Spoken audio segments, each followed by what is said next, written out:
नमस्कार, welcome to career 247। मैं हूं प्रशांत धवन। नाउ यहाँ पे आप देख पाओगे चाइना के एससीओ समिट से आज के समय ये इमेजेस सामने आ रही हैं। पीएम मोदी ने आज सुबह सुबह ये इमेजेस शेयर करी है, ऑलमोस्ट एज ए मैसेज कि एक सर्टन कंट्री जो लगातार भारत को ये बोल रहा है कि अपनी विदेश नीति में क्या करना चाहिए, किससे बात करनी चाहिए, किससे फोटो खिंचवानी चाहिए, सीधा सीधा उस कंट्री को मैसेज यहाँ पर भेजा गया है। इधर आप देख पाओगे एससीओ समिट के दौरान व्लादिमीर पुतिन, पीएम मोदी और शी जिनपिंग ये तीनों यहां पे आप देख पाओगे इकट्ठा मिले, इकट्ठा इनकी इमेजेस सामने आई हैं, विजुअल सामने आए हैं और तीनों ने यहां पर एक शो ऑफ यूनिटी दिखाई है। और मैं आपको साफ साफ बता दूं, RIC रशिया इंडिया चाइना इसकी नींव यहां पे रख दी है ना। ऑफिशियली ये समिट एससीओ समिट के साइडलाइंस पर होगा या फिर अलग से होगा, यह भी कंफर्म नहीं है। बट पीएम मोदी ने यह बात बिल्कुल क्लियर कर दी है इन विजुअल्स में, इन वीडियोस में, कि ये रशिया और चाइना दोनों के साथ कोऑपरेट करने में इंटरेस्टेड हैं। और ऑब्वियसली रशिया एंड चाइना ये वेट कर रहे थे कि कब यहां पर इंडिया भी खुद को RIC में इन्वॉल्व करे। और आप एक इंटरेस्टिंग बात ये नोट करिए, एससीओ का समिट देखिए, चाइना में आज के समय जो ये समिट है ये तियानजिन में हो रहा है। एक जगह एससीओ का समिट हुआ, दूसरी जगह एक अलग से पीएम मोदी और व्लादिमीर पुतिन का एक बायलैटरल समिट हुआ है, इंडिया रशिया बायलैटरल समिट। तो एससीओ समिट से जब दोनों लीडर्स निकले तो डिसाइड ये किया गया कि दोनों लीडर्स इकट्ठा आ जाएंगे बायलैटरल मीटिंग में। और यहां पे आप देख पाओगे पीएम मोदी और व्लादिमीर पुतिन ये दोनों एक साथ ट्रैवल कर रहे हैं। ये सब इमेजेस पोस्ट करना ये क्लियर मैसेज है वेस्ट को कि आप लोग डिक्टेट नहीं करोगे कि इंडिया के रिलेशंस किस कंट्री के साथ होंगे, किस कंट्री के साथ खराब होंगे। Only India will decide that. We are a free nation. Asim Munir हिलाले पाकिस्तान या फिर कोई और अवार्ड देते हैं यूएस के ऑफिशियल को या यूएस के मिलिट्री कमांडर को। हम यूएस को उस वक्त नहीं बोल रहे होते कि देखिए आपको इसको अवार्ड देना चाहिए, इसको अवार्ड नहीं देना चाहिए। और एक बात यहाँ पे आप ये भी नोट करोगे कि कभी भी ना व्लादिमीर पुतिन और शी जिनपिंग की तरफ से स्टेटमेंट नहीं आई कि इंडिया को G7 को ज्वाइन नहीं करना चाहिए या फिर इंडिया को वेस्ट के करीब नहीं जाना चाहिए। जबकि ज्यादातर स्टेटमेंट्स ऐसी यूरोप और यूएस की तरफ से आती है कि इंडिया को देखिए रशिया के अगेंस्ट खड़े हो जाना चाहिए और उनसे ऑयल परचेज करना बंद कर देना चाहिए। इंटरेस्टिंग बात देखिए, हमको आज के समय डिप्लोमेसी में, फॉरेन पॉलिसी में ज्यादा इंडिपेंडेंट मैनूवरिंग रशिया और चाइना दे रहे हैं कंपेयर टू वेस्टर्न नेशंस। तो गाड़ी में बैठकर पीएम मोदी और व्लादिमीर पुतिन ये पहुंचे एक अलग वेन्यू में जहां पर इंडिया रशिया का एक बायलैटरल समिट हुआ है इन चाइना।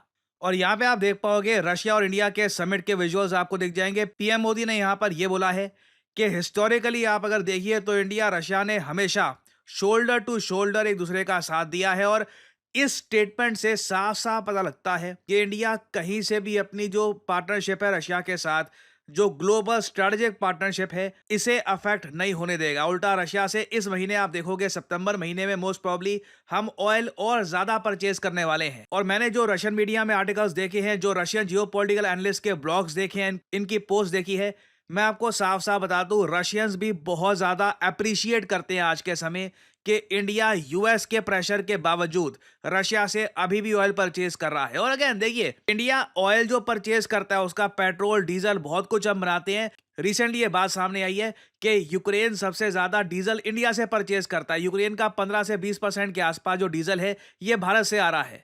तो हम लोग ग्लोबल इकोनॉमी में हम लोग बस अपना जो रोल है ये पूरा कर रहे हैं। और आई थिंक ये बात आप लोग आराम से अब सेंस कर गए होंगे कि इंडिया रशिया रिलेशंस को उल्टा और ज्यादा स्ट्रांग बना दिया है डोनाल्ड ट्रंप ने इनडायरेक्टली। इंडिया को इस तरीके से टारगेट करके टैरिफ्स और बढ़ाकर, इस बारे में कई जर्नलिस्ट ने यूएसए में ट्रंप को वार्न किया था कि अगर आप ऐसा करोगे इससे रिवर्स इफेक्ट आएगा, इंडिया के रिलेशंस रशिया चाइना के साथ और मजबूत हो जाएंगे। ट्रंप ने किसी की सुनी नहीं। It was obvious, it was very much obvious. और आई थिंक आने वाले टाइम में कहीं ना कहीं ट्रंप से लोग अकाउंटेबिलिटी मांगेंगे कि आपने ये कर क्या दिया है, इंडिया पे इतने सारे टैरिफ्स इंपोज कर दिए, रिलेशन खराब कर दिए, इसके बदले में यूएस को आखिर मिला क्या। ना यहाँ पे आप कह सकते हैं खैर एक तरफ तो यूएस को कुछ नहीं मिला, दूसरी तरफ शहबाज शरीफ को भी इस समिट में कुछ मिला नहीं है। काफी हद तक ऐसे लग रहा था कि ये कई बार हाथ मिलाने का प्रयास कर रहे थे शी जिनपिंग के साथ या फिर व्लादिमीर पुतिन के साथ। एक तो होता है देखिए जब इनका वेलकम हो रहा हो तब तो हाथ मिलाने का मौका इनको मिल गया था शी जिनपिंग से, बट उसके अलावा समिट के दौरान काफी हद तक शहबाज शरीफ आप देखोगे अलग से नजर आ रहे थे। यहाँ पे आप देख पाओगे व्लादिमीर पुतिन और पीएम मोदी ने एक साथ बहुत सारा टाइम बिताया है, काफी बातचीत करी है, बहुत से डिस्कशन किए हैं। जबकि शहबाज शरीफ आप देखोगे वो अलग ही नजर आ रहे थे, as if no one wants to talk to him. In particular मैं कहूंगा कि ये वाले विजुअल्स काफी वायरल हुए थे, आप देखोगे इवन क्रेमलिन ने भी ये वीडियो शेयर करी है ना। एक बात यहाँ पे आप मुझसे ये पूछ सकते हैं कि एससीओ की इससे पहले भी तो मीटिंग हुई थी। एक ऐसी मीटिंग नहीं थी जहां पे राजनाथ सिंह जी गए थे और national security adviser Ajit Doval भी वहां पर गए थे चाइना में। इस मेन मीटिंग से पहले कई महीने पहले ये मीटिंग हुई थी। उस मीटिंग में पहलगाम आतंकवादी हमले का मेंशन नहीं किया गया था और इंडिया ने जॉइंट स्टेटमेंट साइन करने से मना कर दिया था। खूब उस टॉपिक पर हो हल्ला हुआ था कि इंडिया ने देखिए एससीओ समिट की जो जॉइंट डिक्लेरेशन है साइन करने से मना कर दिया और एससीओ में यूनिटी नहीं है। देखिए वो प्रॉब्लम आई थी पाकिस्तान की वजह से। पाकिस्तान ने अकेले यहाँ पे अप्रहेंशन जताई थी कि पहलगाम हमले का मेंशन यहाँ पे नहीं होना चाहिए, जबकि एससीओ का जो मेन समिट यहाँ पे हुआ है इसमें साफ साफ लग रहा है कि चाइना ने इंश्योर किया है कि कुछ ऐसा ना हो जाए जिससे इंडिया इस बार समिट से पीछे हट जाए। चाइना ने पूरी कोशिश करी है कि एक यूनिफाइड इंडिया रशिया चाइना की इमेज दुनिया में ब्रॉडकास्ट हो और इसके लिए पहलगाम हमले का भी प्रॉपरली यहाँ पर मेंशन किया गया है। पाकिस्तान को क्लियरली इंस्ट्रक्शंस दी गई हैं कि आप लोग इस मामले में कोई गलत स्टेटमेंट नहीं दोगे। और यहाँ पे आप देख पाओगे आर्टिकल एससीओ ने ओपनली निंदा करी है पहलगाम हमले की। यहाँ पे ना इंडिया का जो टफ स्टांस था उसका रिजल्ट हमको दिख रहा है। जो आज से कुछ महीने पहले क्वांडाओ में मीटिंग हुई थी जहां पे राजनाथ सिंह जी ने कह दिया था कि मैं साइन नहीं करूंगा, उसका इम्पैक्ट साफ साफ दिखा है। अगर उस वक्त मान लो हम ज्यादा प्रोटेस्ट ना करते, हम कहते कि चलो ठीक है अभी के लिए ये तो छोटी मीटिंग है बाकी बाद में देखेंगे, तब कोई बड़ी बात नहीं है कि इस बड़ी मीटिंग में भी पहलगाम हमले का प्रॉपरली मेंशन होता या ना होता, इस बात पे कोई कंफर्मेशन नहीं होती। बट इंडिया ने एक स्टैंड रखा कि एससीओ चाहे जितना भी बड़ा ग्रुप हो, अगर आतंकवाद की निंदा यहां पर नहीं होती तो इंडिया जॉइंट डिक्लेरेशन साइन नहीं करेगा। तो चाइना देखिए आज के समय जेन्युइनली एक प्रयास कर रहा है कि भारत के साथ रिलेशंस इनके इंप्रूव हो। ऑब्वियसली देखिए इंडिया चाइना क्या इससे हम ये कह सकते हैं राइवल्स नहीं रहेंगे?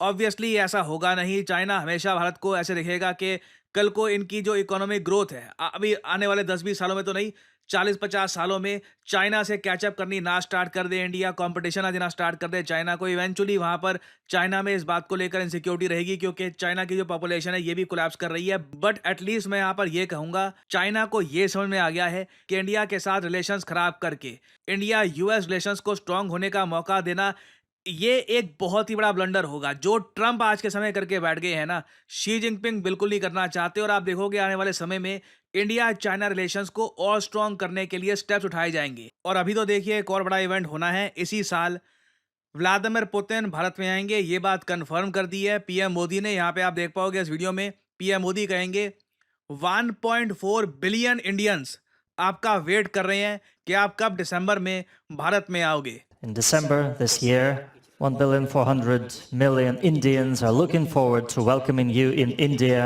for our third annual summit between our two countries. ना ऑब्वियसली यूएसए की काफ़ी स्टेटमेंट्स आएंगी इस डेवलपमेंट को लेकर। इंटरेस्टिंगली यूएसए ने इंडिया यूएस रिलेशंस को इम्प्रूव करने के लिए भी एक कैंपेन लग रहा है कि थोड़ा स्टार्ट कर दिया है। इस पे मैं हो सकता है कि एक अलग से वीडियो लेके आऊं। But this has been a very interesting SCO summit. अभी ये एससीओ समिट के जो ओवरऑल डिक्लेरेशन है उससे रिलेटेड जब और डिटेल सामने आएंगी तो मैं इस पर एक अलग से वीडियो कोशिश करूंगा कि आपके लिए लेके आऊं। जैसे जैसे भारत एक डिजिटल इकोनॉमी की तरफ बढ़ेगा, एक सेक्टर में लगातार जॉब्स बनती रहेंगी और वो सेक्टर है साइबर सिक्योरिटी का। रिसेंटली आपने देखा होगा भारत सरकार के कई मिनिस्टर्स ने बोला है कि cyber security is a gateway to jobs and innovation.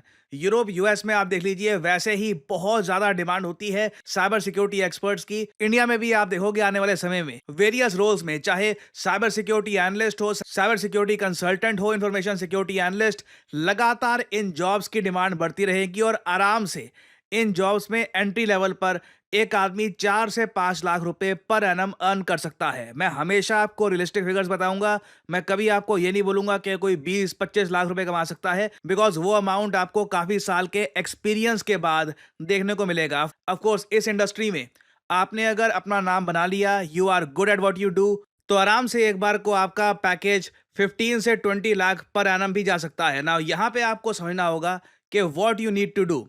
आपके पास एक अगर एजुकेशनल बैकग्राउंड है जहाँ पे आपने बैचलर्स कर रखी है इन कंप्यूटर साइंस और आईटी या फिर रिलेटेड फील्ड में, you are ready for this role. Actually कई केसेस में अगर आपने बीए बीएस की डिग्री भी कर रखी है, तब भी आप अगर एक प्रॉपर कोर्स कर लेते हैं साइबर सिक्योरिटी का, तो आप बहुत सारे सर्टिफिकेशंस के लिए एलिजिबल हो जाते हैं और साथ में जॉब मार्केट में भी जॉब आप हंट कर सकते हैं। और इसलिए करियर 247 आपके लिए लेके आया है certification in advanced cyber security with generative AI. ये कोर्स अपने आप में यूनिक इसलिए है क्योंकि मार्केट में आपको साइबर सिक्योरिटी का कोई भी कोर्स नहीं मिलेगा जहां पे लाइव लेक्चर्स हों। यूजुअली सारे कोर्सेज में प्री रिकॉर्डेड क्लासेस आपको मिलेंगी। उसके अलावा जनरेटिव एआई के साथ साइबर सिक्योरिटी कोई आपको नहीं सिखाने वाला कि how are you suppose to use generative AI with cyber security. तो if you see yourself as someone जो फ्यूचर में साइबर सिक्योरिटी की फील्ड में एक खुद का नाम बना सकता है, देन डेफिनेटली वीडियो के कमेंट सेक्शन में जाइए, यहाँ पे आपको लिंक मिलेगा, इस लिंक पर करिए क्लिक।